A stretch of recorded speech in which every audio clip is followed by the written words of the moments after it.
And we made it. Welcome to the final part of lean muscle gains. So far, we've talked about lifting smart, eating right, and tracking like a spreadsheet nerd on creatine. In other words, all the things that feel productive, the sweat, the food, the numbers. But today, we're talking about what really makes those biceps pop sleeping like an overfed panda after leg day. Yup, you don't grow when you lift. You grow when you rest. And no, that doesn't mean skipping leg day to play Call of Duty for recovery. Look, I know you're tactical sprinting to the fridge between rounds, but that's not active recovery, bro. Rest and sleep are where your body rebuilds, refuels, and makes all that hard work actually show. So if you've been training like a beast and eating like a lion, but sleeping like a drunk raccoon in a garbage can, you're leaving gains on the table. In this final episode, we're breaking down sleep science, recovery hacks, when to chill the hell out, and how to know when you're doing too much. So grab a pillow, turn down the lights. Not like that. Calm down. This ain't only lifts. Let's wrap this series up with the most underrated muscle builder of them all, recovery. Let's start with something that might sound a little backwards. You don't actually grow in the gym. Yeah, you walk in there, throw weights around, get that pump, maybe grunt a little too loud, and walk out feeling like a superhero. But guess what? All that effort, that's the damage phase. See, lifting weights, that's the stress. That's the stimulus. You're literally tearing muscle fibers on purpose. And that's not a bad thing. It's exactly what you want, as long as you let your body rebuild. Because growth, actual, visible muscle growth, happens after the workout's over. It's like baking a cake. The gym is the batter, but rest is the oven. If you never turn the oven on, you're just stuck with a sad bowl of raw ingredients. Hypertrophy, the muscle-building process, has 3 ingredients: training to trigger growth, nutrition to fuel it, and recovery to allow it.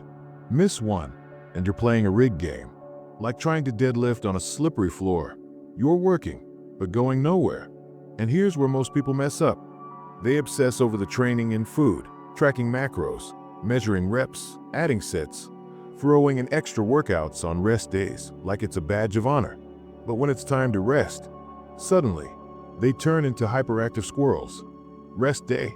Nah bro, I'll just do some light cardio, core, and maybe a bonus leg session because I didn't feel it yesterday. This grind until you die mindset sounds cool until your body pulls the emergency brake.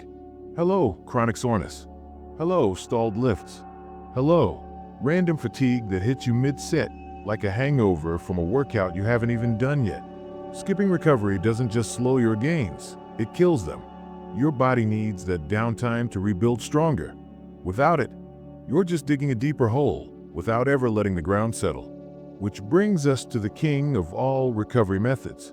The one thing you're probably not doing enough of. And no, I don't mean stretching or foam rolling while watching YouTube shorts. I'm talking about sleep.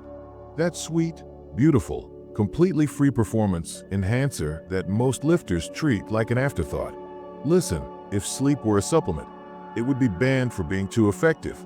You'd see it in GNC next to creatine, and guys would be gatekeeping REM cycles like it was some underground protocol. But instead, we take it for granted. Stay up late, sleep 5 hours, brag about it like it's a hustle badge. Team no sleep. Nah bro, more like team no gains.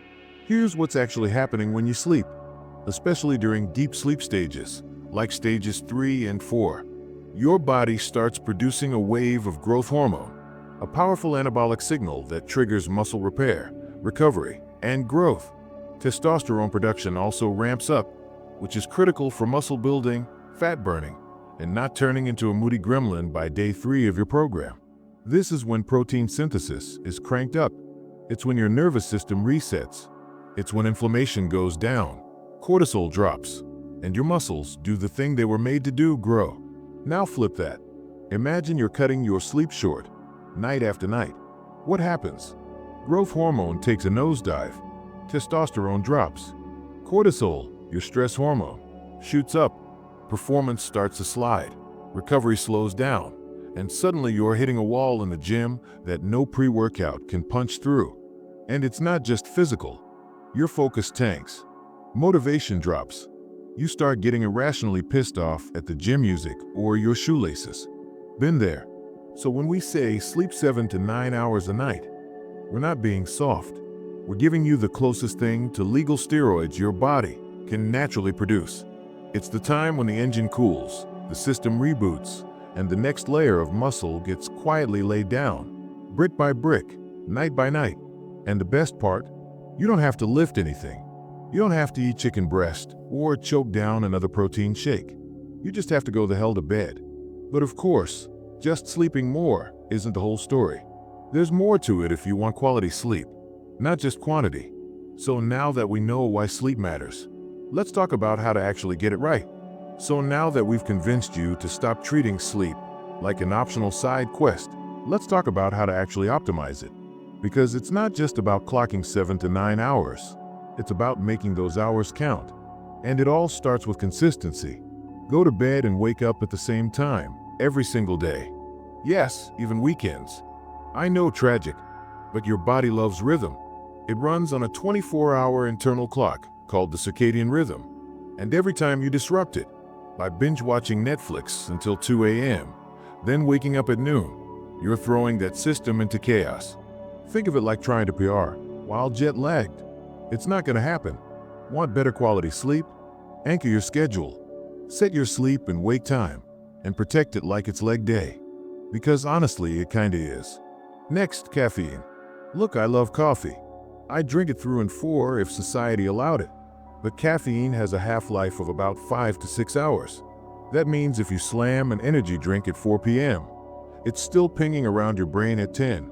No wonder you're lying there at midnight contemplating your entire life. Set a cutoff, 6 to 8 hours before bed. No exceptions. Even decaf can mess with you if you're sensitive.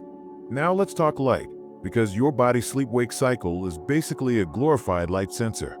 Morning sunlight is like a big ol' wake-up slap for your brain.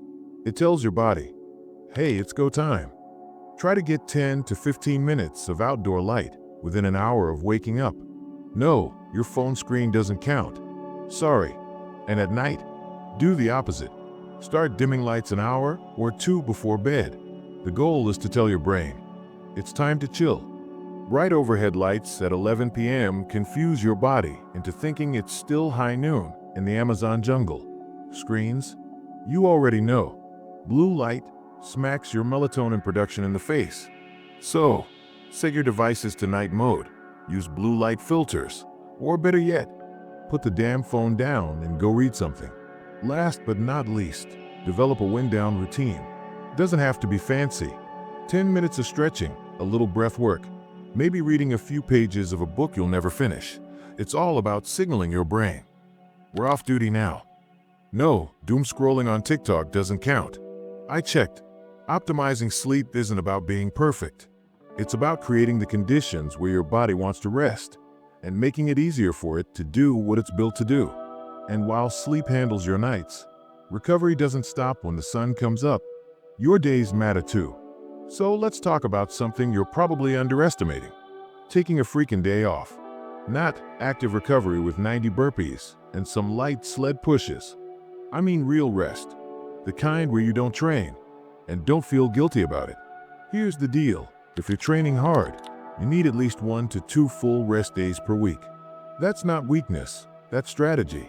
It's how your body resets inflammation, rebuilds energy stores, and keeps your nervous system from waving a white flag mid-squat.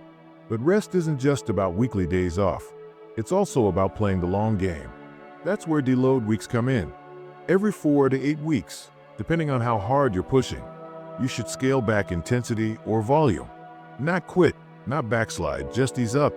Think of it like taking your car in for a tune-up. You're not giving up on driving. You're just making sure the wheels don't fall off. Deloads help manage fatigue. You can't feel until it's too late.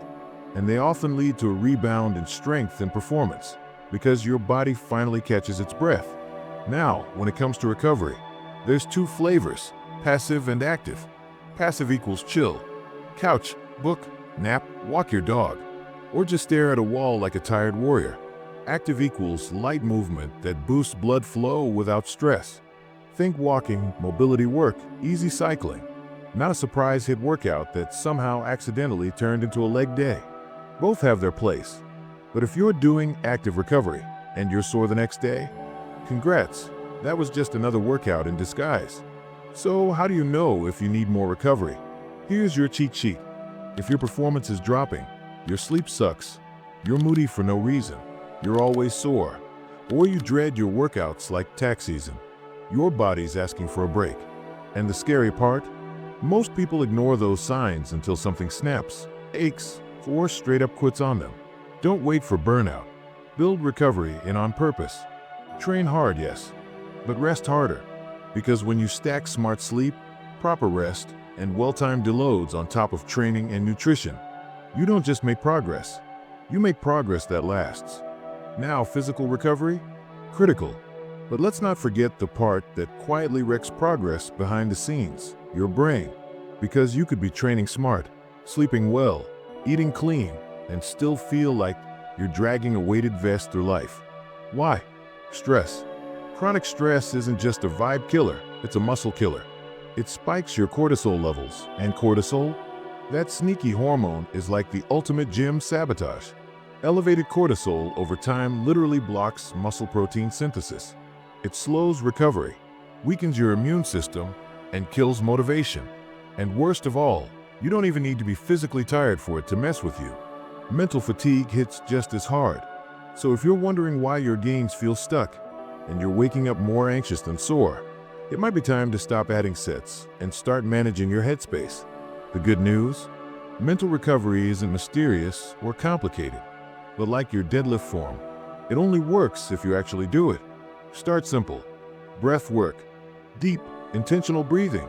Not the dramatic sighs you make when someone curls in the squat rack. Proper breath work down-regulates your nervous system. It literally tells your body, hey, we're safe now. Chill. Next, meditation. No, you don't have to sit on a mountaintop and hum into the void. Even 5 to 10 minutes of mindfulness, just focusing on your breath or doing a body scan, can lower stress, increase focus, and help your brain stop racing in circles like a hamster on creatine. Journaling?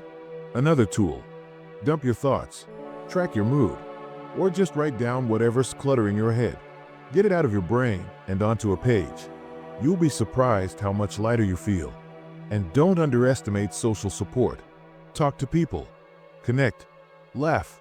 Vent. Share your journey. You're not a robot. You're a human lifting weights, eating rice and chicken, and probably overthinking everything between sets. Bottom line, your brain needs recovery just as much as your muscles. Take it seriously. Mental downtime isn't weakness. It's maintenance. And the people who treat it like a priority, they're the ones who keep showing up, stronger, clearer, and way less likely to flame out halfway through their program. All right, we've dialed in the training, locked in the nutrition, tracked the progress, and now you've even got the recovery game on point. You've got the full blueprint for building lean muscle, naturally and efficiently. But hold up, because here's where a lot of people still mess up. They do all of this, but they don't understand what the hell they're actually trying to grow. And if you don't understand what hypertrophy really is, then everything else you're doing, it's just guesswork. Because let's be real, most people are still walking around thinking muscle growth is just about lifting heavier or getting a pump. And if that's you, no shame. That's where I started too. But that's also exactly why I made the first episode of this whole series. So before we fully wrap this thing, I want to make a quick suggestion and a tiny favor. First, the favor. If you got any value out of the series, even just one nugget that made you go, ISH*T, that makes sense now, do me a solid and drop a comment. Doesn't matter what you write, an emoji, your favorite lift, even just I watched it. That one little comment helps push this to more people, especially those skinny, confused gym bros who need this video more than they need another scoop of dry pre-workout. Help a brother out. Let's get this knowledge out there. Now for the suggestion. If you haven't watched episode 1 yet, the OG of this series, go hit that next. It breaks down exactly what hypertrophy is, how it works, and why understanding it will make everything you learned here 10x more powerful. That's where the cycle starts. If you want the best lean bulk of your life, don't just do the workouts. Understand the why behind the growth. So yeah, smash through all 5 episodes if you haven't already. Binge them like it's your favorite anime arc. You'll walk away smarter, stronger, and a lot less likely to waste your time doing nonsense in the gym. The link to episode 1 is right here on the screen. Click it, run it, and let's keep this momentum going. Thanks for being part of this. I appreciate you. Now go eat, sleep, lift, and repeat. And I'll see you in the next series. Stay a chimp, my brother.